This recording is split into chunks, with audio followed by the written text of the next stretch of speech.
of regular season 17. But for Aurora Gaming, marami silang kailangan patunayan. Binato natin ang tanong kung ito na ba yung form ng Aurora na papasok sa playoffs, and they have all the tools to prove it. Boss naman! Boss naman, nakiusap na, anim na kaming nakiusap. Coach. Hindi lang tayo, pre. Feeling ko kahit si Coach G nakiusap yan. Pero sabi ni MTB, hindi. Seryosoy namin kayo, which is a form of respect. That's Tama, true. tama. Kumbaga yan na yung last respects mo sa AP Bren. Na ano na yan, pakapakita mo. Pare, alam namin malakas ka magsuyo. Hindi na namin yan ibibigay sa inyo. Oo. Ang ganda nito kasi nare-recognize din ng mga world-class coaches natin. Kanina yung Leomord, nabanggit din ni Renmar. Hindi rin ibibigay ito ni Master the Basics. Ano? Ang damot mo naman! Grabe. Oh yeah, pero this is a really good ban coming in from Coach G, taking away the Freya and the backshine and expanding rivers kung saan pwede tayo makakita ng swift swim between these fighters papunta sa mga objectives natin. And Harley first pick, and I feel like predicted naman na yan na Midnight. Pare, number 1. Grabe. Number 1 sa listahan. Sabi ng Aurora, ito, kahit na-nerf to, meta hero pa din naman. But for AP Bren, there's a lot of option. Nandiyan yung Phobius, it's definitely open. And then yung Zushin, na alam naman natin, medyo high prio na mage. So, ang tanong dito is, kukunin ba nila yung Phobius or will they go for the Guinevere? They go for the Guinevere instead. Wow. And with that Guinevere, may focus pang open na pwedeng kunin dito ng Aurora. And with any situation naman na maibabato nila, pwede pa kasi na kumuha dito ng Gord na mukhang ginagawa na rin nila simula ng game nila kahapon. Oo, kanina kasi nakita natin na may mga combo na kasama ang Guinevere. Pero ngayon kung sasamahan mo ng, I believe Onyx Philippines ata ang nanguna sa ganung combo, no? Yung Harley plus the Gord, na talagang sobrang gana. Samahan mo lang ng isang matapang na roam, pwede na eh. Pag tinamaan ka kasi ng stun, pwede ka na magtimpla ng kape. Oh wow, pero hindi sila pupunta ng Gord. Oo. Claude and Uranus, malayo sa pinakita nilang draft kahapon, showing their adaptability kung sino mang kalaban nila. Malayo talaga based sa behavior ng Aurora, pang 10 daw base sa prediction. Pero alam mo, common na rin kasi to. Usually kapag nakikita natin yung Zushin tsaka Guinevere sa kabila, lumalabas talaga yung Uranus. Kasi yung concept na kulang yung damage mo and kailangan mo gamitin lahat para lang mapatay yung Uranus, ay na-open ang pilaro para sa ibang heroes. Yung iba nga, ginagawa pa nga, nire-revitalize or pinupurify yung isang Uranus para sa additional na sustain power. Ngayon, kumuha sila ng Moskov. At least kahit paano may pang-split sila ng mapa at mahahati yung pagsasama-sama na identity talaga ng Aurora. Yeah, this is very unusual from AP Bren. Kaya kung mapapansin nyo, hindi rin lumabas sa prediction kasi usually si Shizu ay nasa second phase. But because of the Claude steal mula din sa Aurora, and ganoon din naman yung intention nila, ubusin yung heroes ni Shizu, yung Moskov na lang yung may iwan. And kapag hindi pa nila pinili yun, tatanggalin niya ng Aurora and mapapwersa sila sa Harry. And after nun, Harry Potter sila. Ang daming magic. At mas lalong mahirap patayin ng... Gising na po ate. Masalo yun. Kubaw na po, kubaw na. Kubaw na po, kubaw na po. QC na nga eh. QC na po, QC na po. QC na po, nasa kamuning ka na po ate. Ayan na, mukhang tatanggalin na ang Arlot and the Gord. We did talk about this. Tinanggal na yung isa sa mga combo na lagi natin nakikita mula sa Aurora simula kahapon. And... with that, XP Lane and Gold XP Lane at pati na rin Roamer ang hanap ng AP Bren kasi naglaro na ba si Nova ng Guinevere Roam? Di ba parang meron na? Hindi ko sigurado pero kung meron man, ibig sabihin ganun ka-flexible talaga itong si Nova, no? Ano pa ba ang mga pwedeng alisin? Pwede nga nila ulit targetin si Yui dito kung gugustuhin nila. Yeah, Eve, Valentina, and kung roamers naman, nandyan yung nakikita nyo top 5, Gatot, Hylos, Joe, mga hero ni Light. Yung Grok ay hindi masyado recommendable, pero because it's Light, pwede consider ito ng AP Bren. But I think they're gonna go, yeah, it goes down to the Roma bans. Tinanggal yung Cho. Kasi medyo ano yun medyo nakakabattery pa kapag Guinevere ka. Ang hirap hulihin yan eh. Oo. At minsan nabibait out pa yung mismong talon mo because of a well thought out Shunpo. And if there's one player dito sa larong ito, Light has been a spectacular Cho player dahil na rin sa mga flank angles niya way back doon sa mga very successful seasons ng Aurora Gaming. Light angle, di ba? Yung light angle. Light angle. Uy, funny. Grab. Boss, MTB, may galit ka ba kay James Banks? Ayaw talaga, no? Iba talaga ang respeto na binibigay ni Coach MTB at ni Coach Dexter. Ngayon, kasi hindi nila sinasarado yung option na baka roam pa tong Guinevere, di ba? Sa bagay. Yun nga eh. Kaya ako nasabi kanina kung may galit ba kasi may Guinevere naman na. Pero alam mo, I would wanna see a Lancelot pickup here mula sa AP Brand. Siguro kuha muna sila ng XP for KLBJ. Again, open yung Phobius, open yung Alice. Aha. Wala lang yung Arlott na favorite niya sana. Could have been good against Uranus. And they go for the Phobius indeed. And for Aurora, ano kaya maganda rito? Wala yung Cho. May ano pa naman, may mga normal pa naman. Valentina, Hylos, Gatot. Ayan, kita naman sa prediction natin. Even yung Khalid actually would make sense. Kaso ang problema na sa Khalid, may Phobius eh. Oo. And if ever, no, yung Gatot Gacha still one of the best and safest options. When it out, Gatot Gacha. Kumbaga, sa XP lane may Terizla, sa jungle may Fredrin, Fredrin. sa Roam may Gatot. Saka Hylos. Tsaka Hylos. Yung hindi ka magkakamali, laging maganda. And both of them are open para dito sa Aurora. Oh, ayan na! Pero may galit ata ngayon Aurora. They're gonna lock in the Grok, kasabay na rin ng isang Lilia. And final pick here, malalaman na natin kung Roam or jungle nga ba itong Guinevere na ito. Yeah, Lancelot. I wanna see some Lancelot. Baka naman. Wala kay James Punks, baka naman isa lang. Isa lang. Baluin nyo na yung prediction natin kasi lahat ng prediction, hindi na alam kung Roam o jungle yung Guinevere. Oo. Ayan na. Nagre-recommend na ng Cake Strat, pare. Oo. Ang ika nga ni Arthur Neri, isa lang. Pare, labas mo na. Oo, pwede na ata yan.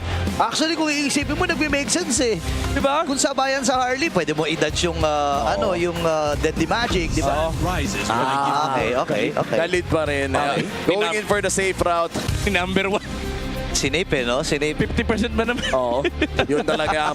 Well, that's it. Ang ating first draft ng game number 1 in Superfans. Scan the QR code and predict the match winner correctly for a chance to win 1,000 MLBB Diamonds. Tatlo ang mananalo sa bawat match. Take your chance now dahil huling serye na po natin ng regular season 17. Yes, sir. At sunod na magkikita po tayo ay San Juan na. 80% ang naniniwala sa Aurora. Sila ang mananalo at may 20% naman na naniniwala sa AP Bren. Can they go out with a sting? Will they go out in a bang? Malalaman natin yan sa pagpasok natin in game number 1. Yeah, and I would say no, yung lineup naman na nabuo ng AP Bren, it's definitely viable. It's just scary because you're facing up a lot of comfort heroes here for Aurora, most especially yung Grok pick. And alam naman natin, kilala natin si Light. Nakita natin to nung M7. Yeah. Yung buong mundo, ginulat niya ng isang matinding liwanag. Oo, and as far as I remember, itong Grok na to yung nambibigla talaga eh. Isa sa mga nauna na gumamit nung pinagbabawal na technique. Mighty yung, Swing. Yung curse technique, wall mighty swing. Oo. To the Neck charge. neck charge na walang zero reaction. May hampas pa yun, tapos sasabog pa yung pangalan. Sumasabog pa yung aura, di ba? Yung kung kasi Kung blast. kasi blast, di ba? Combo-combo talaga eh. Combo routine yan, men. Kumbaga, daily routine na ni Light yan. Imagine mo, inimbento niya na rin yung fake tectonic charge. Kasi kalahati lang cooldown kapag dito mama sa pader o kaya sa Torres. So, ang ginagawa niya, nananakot lang siya. 20 seconds lang yun, basically. Shizu! Yun na, di ba na? Purify na gamit! Buti na lang, may kuyang dumating. And si Nova ang nakasecure ng kill na yun. Oh, and also burns the Purify kay Doming kahit mukhang sakto-sakto ang dating ni Kuya. May hirap naman nun, may kasamang tropa. Yung mga gold lane natin, madalas nadadali sila sa ganyan. Pero grabe din yung tapang ni Shizu, even using the flicker to land that stun doon sa pader.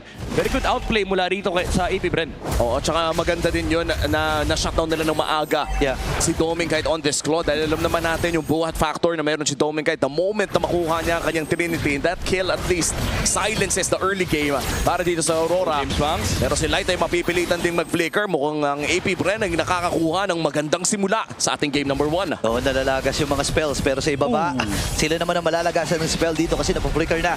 Itong si KLBJ, ilang segundo para sa unang pagong ng larong ito. Dahil nga expanding rivers, mag-expect tayo na baka nga mag-5v5 pa dito sa unang pagong eh. O tsaka saktong-sakto, level 4 na rin ang pares sa junglers. Uy, James Banks. So yun na, binigyan na kagad ng Vida Trick him. Itong si Light. At maagang kill ang nakuha ng AP Bren. Oo, tsaka mukhang sa kanila na rin ata mapupunta ang pagong na ito. Malayong makalapit dito ang Aurora, maliban na lang kung pipilitin nila. Ayun na si Edward, pipilit ata. Demon Knight, nakita na nila. Papasok din, gamit yung Deadly Magic habang si Nova Hawakan na dito si DK. At yung pagong ay makukuha na rin ng tuluyan ng AP. Alam mo, dito mo marerespeto yung AP Bren, yung kanilang tapang sa mga objective fights. Especially James Banks, knowing na walang flicker yung Grok, tinalon na niya kagad si Light. Oh, Blazing Duet. Grabe, pagpasok, ulti kagad. Blazing Duet. Walang intro-intro. Walang intro, ulti kagad. Pero magiging go signal ito para sa mga miyembro ng AP Bren at nakakaramdam na rin. Yeah. Itong si Doming kasi nakita niya Oh, galing yun na sa gitna, umakyat at umaagaw na si James Banks. Oh. Grabe yung tapang niya, men. And again, ito yung talaga marerespeto mo sa kanila, yung constant aggression in the early game. Alam kasi nila na medyo mahirap i-punish yung kanilang mga heroes, especially without the level 4 of the Grok. So kinakapitalize ng AP Bren ngayon yung momentum na meron sila, especially because of the starving mid lane ng Aurora. At sakto-sakto din, no? Elegant gem pickup para dito kay Chopskirt. Ayun, no? Medyo mahirap patayin ang mid laner ng AP Bren. Kaya naman mukhang ang mga skirmishes na pwede nating makita dito sa river area ay talagang makakalabang ang high uptime heroes na meron ng AP. But as we talk, ay level 4 na rin naman dito si Light. And Flicker will be available 10 seconds from now. Potentially pwede tayo makakita ng turnaround play mula sa kupunan ng Aurora. Di kaya nagpapakita, alam niya na nandun si Nova. So inaalalayan talaga nila dito si Shizu kasi isa siya sa mga win condition din ng AP Bren. Dito si Light. Nagalit na ito, may kuya. Wala ata siyang alam na may kuya rin kasama. Oo, Labanan ng mga kuya to. Nakita na yung kuya, lumabas na. Pero nag-dash in pa rin si Shizu. Grabe, talagang palaban. Aray ko, napaka-updi! Oh my goodness. Tumama rin naman yung ultimate dito ni Nova. Ay, nako po! Buti na lang kumanan dito si Doming Kite. Oo. Naka-Fury Hammer pala to si Nova, kaya pala ang sakit. Yeah, I mean, to be fair, kung mas maaga ginamit ni Shizu yung SOD, baka nahuli nila yung Claude. Pero I think ang iniisip niya ron is yung punish nung Tectonic Charge Flicker Oo. na pwede manggaling kay Light. And hindi rin nila alam kung nasaan si Demon Kite at that time. So it was just a safety play mula sa AP Bren. But again, good aggression overall mula sa mga Beasts. At simulan na nga ng Aurora at AP Bren ang pangalawang pagong na ito. Grabe, Look at the damage coming in from Nova. Fury Hammer is the key, pero si Edward ang bibigyan. Napakagandang setup pero Purify ay nagamit na rin. Kaya lang hindi pa tapos dito ang AP Bren! At ako sa kagad sila ng kill. Ngayon yung pagonging mga kalahati ang buhay. Flicker para dito kay Light. Oba! Pa rin ni James Banks. Sa kabilang bahagi naman si KLBJ. Flicker plus the Dark Wave. Pero makakatakas naman itong si Demon Kite. Kaya lang pagkakataon na ito para sa AP Bren na kunin ang pagong. And so far, ito ang pinakamalaking gold lead na hinawakan ng AP Bren 5 minutes in. At mukhang makukuha na nga rin nila ang pangalawang pagong. The early game is working out really well para dito sa kupunan ng AP. Grabe si Nova, men. Maganda sana yung pag-zone, yung pag-vision na ginagawa ni Edward. Pero nandun na naman yung tapang ni James Banks kasi alam niya yung Uranus lang yung kalaban nila as Nova was able to zone out Demon Kite and Yue and even got out after dealing so much damage. Wala pang deaths yung Khalid. Oo nga. Kanina kamuntikan pa siya around 50 HP, 100 HP. 1 HP. Hindi na kinailangan magdasal. Umuwi na lang. And AP Bren ngayon, lumubong kanina ng gold dito ay 3K. Pero may first item na dito si Doming. Medyo haapdi na to. Matagal-tagal pa however papunta doon sa kanyang Swift Trinity. But this is a Genius 1 power spike as well para dito kay Demon Kite. So we can expect na gagawa ng play ang Aurora. But if you're AP Bren, parang nasa driver's seat ka na eh. Pwede mong unahan yung Aurora. Yeah, and ang mahirap dito sa lineup ng Aurora is yung damage output nila. It's very limited right now kasi kailangan pang mag-farm ni Doming Kite. And ang pinaka-reliable way nila to shut down a hero is the Deadly Magic, pero pwede kasing harangan yan ni Nova. And kung titignan mo yung kanilang crowd control, medyo limited din. So it's very awkward for Aurora to actually start fight. So talaga ang laki ng tempo na hawak ngayon ng AP Bren kasi ang dami nilang damage, ang dami nilang crowd control, and hindi sila nagkukulang sa damage. Oh, and wala rin talaga pa kayong AP Bren kung si Light yung bibigyan nila. Currently 0-2-0 sa larong ito. May tapang ang AP Bren na maghanap kahit makunat. Kahit nga si Edward binibigyan nila. Oo nga alam nila kapag nagamit mo yung Purify, ayos na, pwede na. And alam mo, para dito sa Aurora, tama ka dun Midnight kulang na kulang sila dito sa crowd control.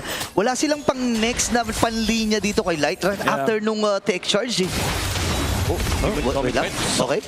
Napaka-hapdi ni Nova. And ito yung maganda kapag meron kang ganitong klaseng hero, pwede mong araw-arawin kung sino magiging target eh. Oh, Khalid with the Fury Hammer na may kasamang Concussive Blast. Yung base damage pa lang ng mga abilidad ay napaka-hapdi na. Kaya naman pwede natin ma-expect na early game ay talagang mangunguna ang ganitong klaseng hero. But in this last turtle fight, ay pwede gumawa ng play si Light! Hindi tumama yung kanyang plano, pero kalahati dito si Nova habang pipilitin nilang abutin si Doming Kite. Pero nagamit tayo kanyang Purify. Purify. Hahawakan muli ng AP Bren itong pagong. Shove skirt. Ang tapang na rin. Nabawasan siya ng bahagya pero isusuko na Shizu? ng Aurora ito. Binabantayan nila si Yue habang si Demon Knight ay pinuntahan na ng mga miyembro dito ng AP Bren. Oh my goodness, walang nagawa ang mga miyembro ng Aurora na para mailigtas si DK. At mabubuhay pa nga si Shizu with a sliver of health. Papasukin ni Nova. Wala man lang follow-up pero makukuha nila yung Torres sa gitna. Grabe, okay. Kumonekta naman yung Raging Sandstorm pero napilitan na mag-black shoes itong si Yue. Iba yung aura ng AP Bren ngayon, ha? Ang iinis ng si Nova, men. Maganda sana yung piniling play ni Demon Knight kasi alam nila hindi sila makaka-contest. Pero again, Shizu with the outplay, na-dodge siya yung huling baraha with the flicker. And isa na lang isang baraha na lang, men eh. Ito yung mga moments sa si Demon Knight, pwede niyang sisihin yung patch notes eh. Yung extra damage na nawala na sa Harley, patay sana yung Moskov. Oo. And yung lifesteal din na makukuha ng isang Moskov sa mga paliit-liit na banat ay nakatulong din para sa kanya. Silipin natin ang ating Infinix in-game equipment. Mukhang nagmamaterialize ang gold lead mostly doon sa jungle and gold lane ng side ng AP Bren. Alam mo, ang mahirap dito. Oy, James Fox! Ayun na, bibigyan nila. For-force yung Purify, kalahati ang kanyang HP. Pero babalik din lang naman yan dahil sa kanyang passive. Medyo nagiging makalat yung galaw ng Rora ngayon, ha? Yeah, sasabihin ko nga pa lang sana kanina na ang problema ngayon ng Aurora, actually hindi lang yung gold lead eh. Yung commitment ng AP Bren. Kasi pwede naman sila makahat ng punish with the tech charge, with the re-engage mula sa Claude and the Harley. Ang problema kasi yung AP Bren, yung commitment nila hindi naman all in. Kumbaga pwede silang tumalo na si Guinevere, pwede mang poke si Nova, pwede mang humarap ng Dark Wave dito si LVJ, iangat lang sila ni Chobskirt. Wala masyadong full commitment dito from AP Bren. They can just do the poking mechanism mula sa kanilang lineup kasi allowed silang gawin yun because of how their heroes operate. And most of the time, nakikita natin ang AP Bren na talagang nahihirapan sa last turtle fight o kaya yung first Lord fight. Ay naman dito natin maabangan kung naaral na ba ng AP Bren kung paano ayusin yung mga naging problema nila for the past few weeks.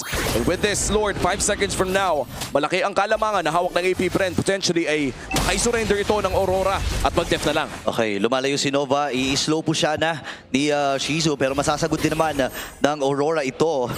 Hawakan na ni James Pangs ang naitalaga lang para bumission itong si Edward.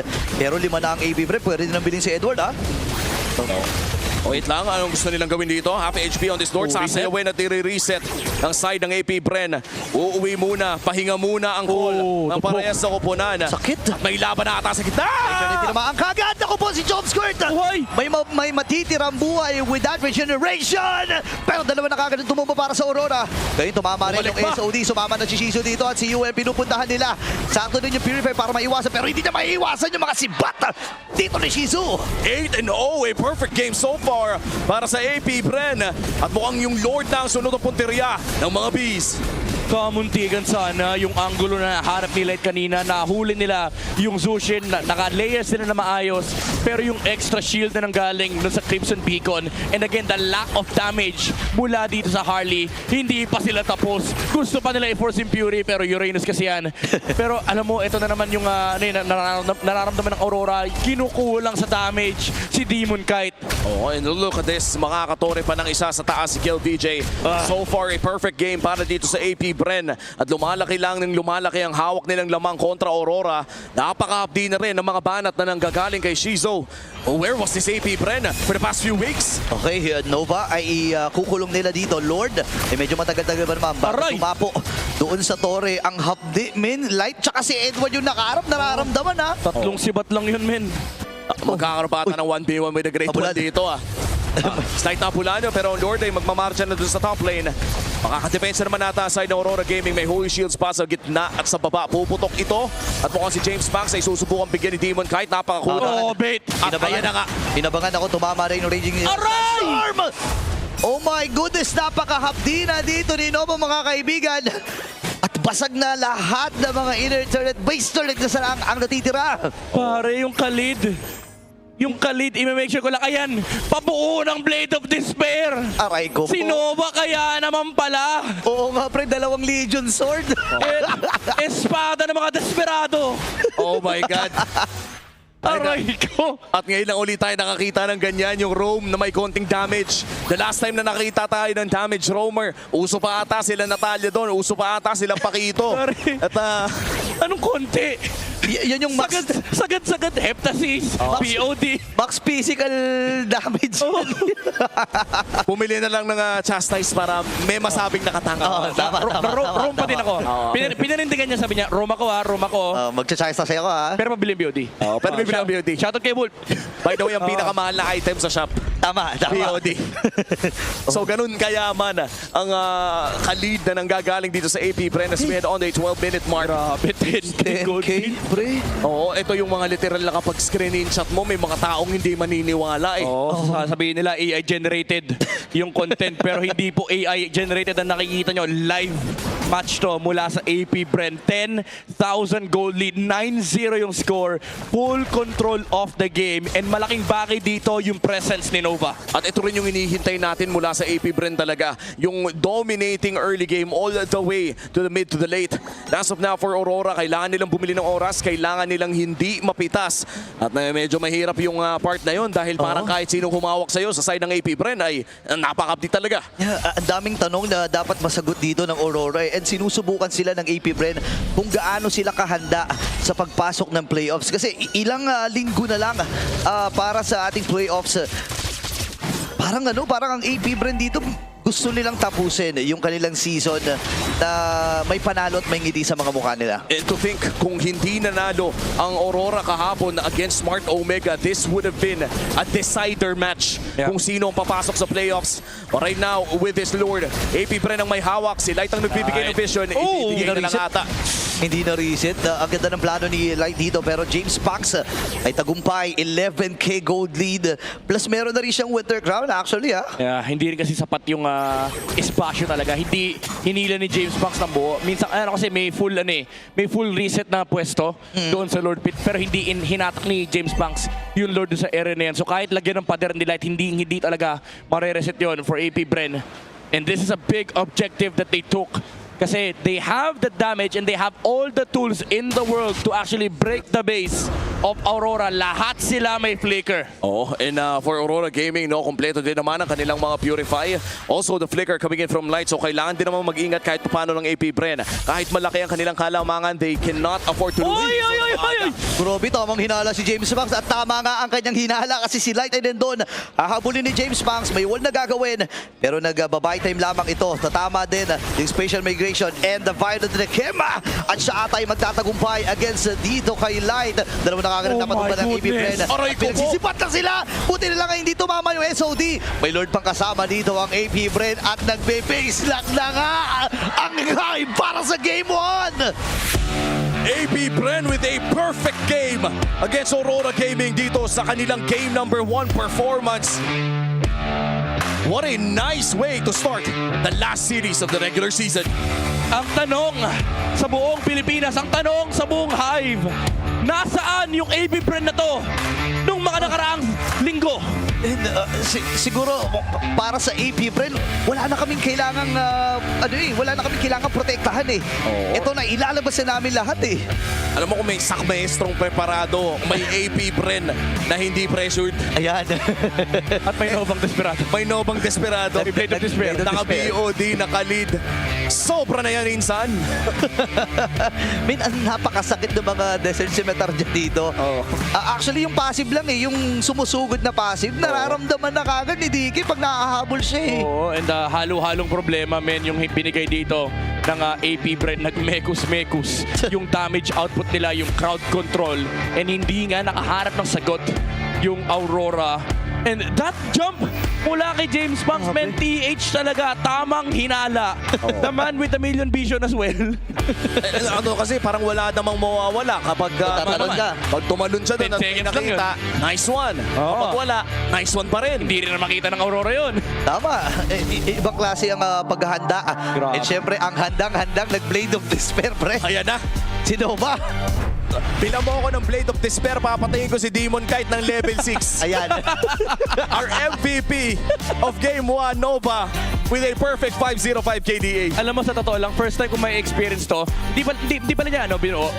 Ginawa niyang Malefic Roar. Nahiya naman siya ng Nahiya konti. naman. Okay. Pero first time ko may experience na wala akong pakita sa damage taken. Show me damage dealt. Pero pare May Legion Sword siyang dalawa kanina. Dalawa kasi yun Meron. Tama. Binenta niya nung naramdaman niya Siguro yung nahiya. kahihiyan. Siguro nahiya. Ano ito, feeling ko, sabi niya, baka ma-check sa, sa history. Oo, tama. Baka ma-check sa inventory. Baka makita ni Coach G. Oo. Ginawang Ares belt, pre. Mabuti ng safe. Play. Baka maging MVP ako dito pero may pagalit pa rin mula kay coach. Pero at least no, that was such a great game para sa AP Bren. Again, that was a perfect 12-0 game kung saan 10 out of 12 kills ay hinawakan ni Nova. Ganto ka ganto ka lamang ang AP Bren. Kaya ni Nova na mag-buy high, sell low.